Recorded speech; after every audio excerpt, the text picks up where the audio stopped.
Үшіншісі пайғамбарымыз саллаллаху алейхи айтады, мынау оң қолымен садақа бергендер сол қолы білмей қалған адамдар дейді. Солар сол жерден шығарылады дейді. Махшар әлеміне, не аршының көлеңкесіне. Оны уақытта мен өзім де көрдім. Бір кісіні көрдім, садақа беріп жатыр да, мына сол қолын арқасынан тығып тұр былай. Не істеп жатсыз десем, енді сонда бір хадис естіп қалғанда мына көріп қоймасын деп салып жатырмын дейді. Ойбай аға, ондай емес, ол жерде мақсат сол қолын тықпай-ақ қой, ода тұрған. Оң қолын берген садақаның сол қолын көрмесін деген ондай мағынада емес. Қандай мағынада? Жария, мақтанбай ешкімге, рия болып қалмасын.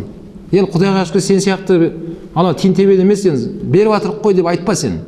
Не? Садақа жария, өз садақа екіге бөлінеді. Жария жасырын болып екіге бөлінеді. Мысалы, Алла разы болсын, мешіттер бір кісілер соқты ғой, Алла разы болсын. Бұл жария, бұны тығамайсың енді. Бір кісілер жаңағыдай көше жасап беріп жатыр. Ол садақа жария, жарияланып кетеді.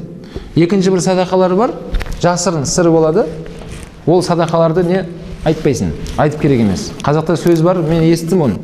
Сауаптың түбі тесік дейді біреу айтады. Бауырым, сауаптың тесік емес, шелек емес, ол тесілетін. Сен қашан міндет қыласың, сол кезде тесіледі ол. Құран кәрімде Алла айтады, «Ла тубтилу аъмалакум». Сендер өздеріңіз істеген жақсы амалдарыңды төгіп жүрмесіңдерші дейді. Батылға жүрме ол амалыңда. Амал жасаймыз, Алла сауап берді, қашан міндет қыласың, сол кезде тесіледі ол. Болды, жоқ енді ол. Ертең іздемей-ақ қой оны. Демек, оң қолымыз берген садақаны сол қолымыз білмеу, осындай жақсы амал жасай берсек, Құдай қаласа махшар әлемінде сонша халайықтың ортасынан марапатталынып, пәленше деген баласы, пәленшенің қызы деп біздің аталарымыздың, әкеміздің атын атап тұрып иншалла марапатталынады екенбіз сол жерде. Алланың берген нығметін, дүниесін Құдай жолында сарптай бер. Алла үшін болсын, қоғамға пайда келтіретін іс болсын. Сол түрмеде мен көрдім, осы Сирияға спонсорлық қылған азаматтар да отыр. Сол ақшасын сол дұрыс жолға жұмсағанда мүмкін отырмайтын еді ғой сол кісілер, дұрыс па? Мен айтамын, не аттеңе деймін бе, не ақшаңды не алып салып жатсың ол жаққа? Қырғын сондай бір саяси болып жатқан жерге. Сол үшін Алланың берген нығметінде дұрыс жолға пайдалану жайында Расулалла не дейді? Ертең сұраласыңдар, ақшаны қайдан таптыңдар, қайда жұмсадыңдар? Осы мәселеде өте ықтият болу керек. Мынау сахабалар өздері амал жасаған кезде әрқайсының өзінің деңгейінде жарысады екен сахабалар. Құран кәрімде аят бар, Алла Тағала жақсы амал істеуде жарысыңдар өзара дейді. Омар Абу Бәкірмен жарысатын еді, бірақ Омарға ешқай жете алмайды. Өте тақуа, амалды көп жасайды, бірақ ол Абу Бәкірге жете алмай жүр. Әр амалда Абу Бәкірге жетемін дейді, қалып қоя береді.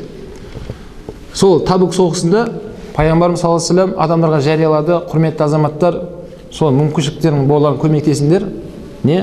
Мынау әскерге қару алайық, көлік алайық. Осындай ғазауат болайын деп жатыр. Сол кезде Омар радхияну анху үйіне барды да бүткіл дүниесін жинап екіге бөлді. 50% үйіне қалдырды, 50% түйесіне артып келе жатыр. Және мынандай айтқан сөзі бар. Омар, Құдай қаласа бүгін сен Абу Бәкірден озасың деді. Сен қазір барасында осы 50% дүниеңді ортаға тастайсың. Абу Бәкір бір арзымайды бірдеңе алып келеді қазір жақтан. Сонымен Құдай қаласа бүгін оздың деп қуанып сөйлеп келе жатыр Омар. Кеп дүниесін қояды, пайғамбарымыздан дұғасын алады. Ой, Алла разы болсын деген секілді.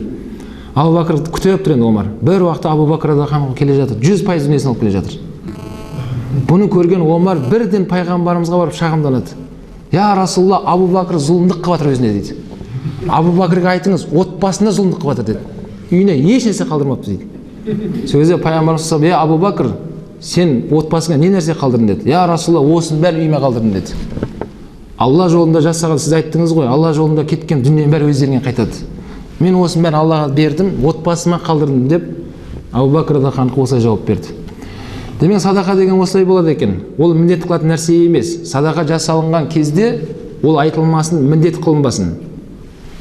Абу Бәкір радхияну анху халифа болып тұрған кезде Билал радхияну анху бұл ислам әлеміндегі ең алғашқы муаззин, азаншы Расулалланың. Пайғамбарымыздың қаласы Медине қаласында жүре алмады. Өте қиын болды.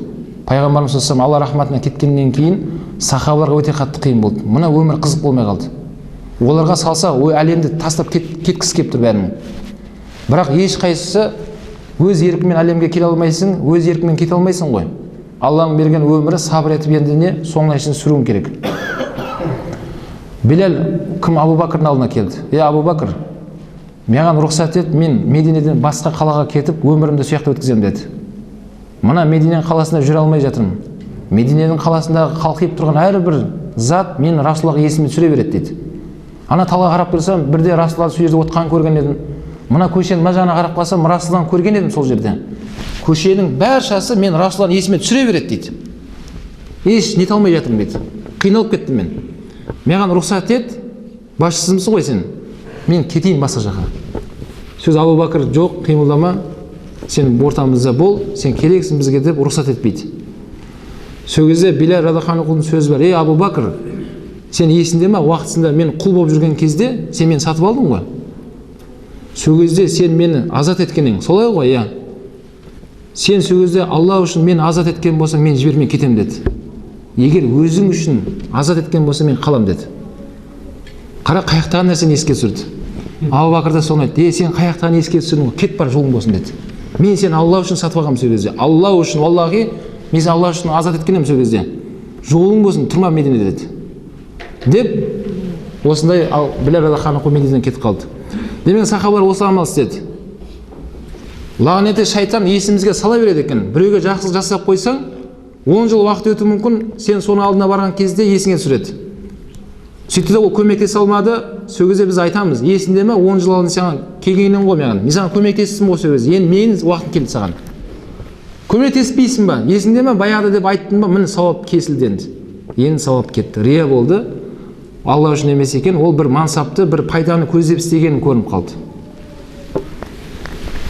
Демек тақырыпқа оралатын болсақ, иншалла махшар әлемінде оң қолымыз берген садақаны сол қолымыз бермей, білмей қалып, жаңағыдай сыртқы форматындағы тура түсінбей, астарлы сөйлеп жатқан сөз ғой әрине. Осылай садақа жасайтын болсақ, Құдай қаласа, махшар әлемінде не болады екен? Жүзіміз жарық болады екен. Бұл нешінші адам еді? Үшінші адам.